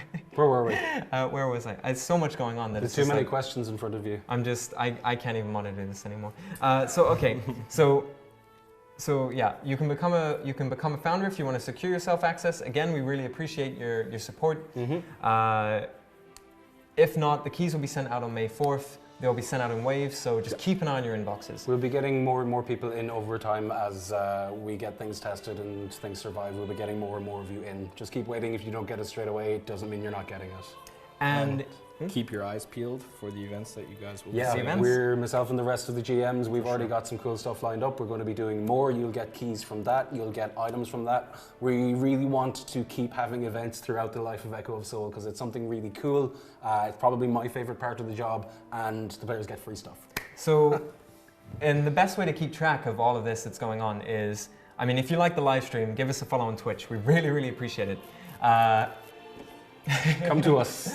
If you want to know what's going on in Echo of Soul on like a daily basis, pretty much, give us a thumbs up on Facebook.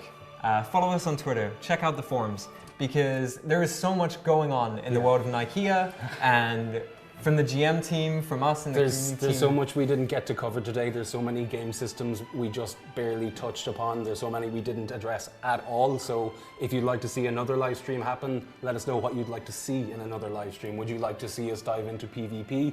Would some of you like to sign up to run a dungeon with us? Do you want to just see crafting for 2? No? Okay.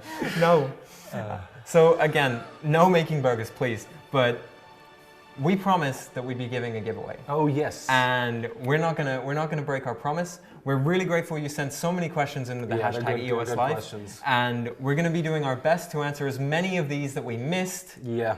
We'll continue to follow up on these on our normal channels, on the area forums, on the Echo of Soul Facebook. Anywhere you send us questions, we'll take them on and we'll address them. But for now, we're gonna go through the entries because we had there's just too many to pick. We'll go through, randomly pick out 20 winners, and within the hour on Facebook and Twitter, we'll tell you who won the Founders Packs. Yeah, and you'll know almost straight away. You'll know in an hour's time if you've got your free founders. and who will be joining us in the beta come May 4th. Awesome. So, from myself, Klaus, Arden, and everyone at Aria, may the 4th be with you. Bye. Jazz hands.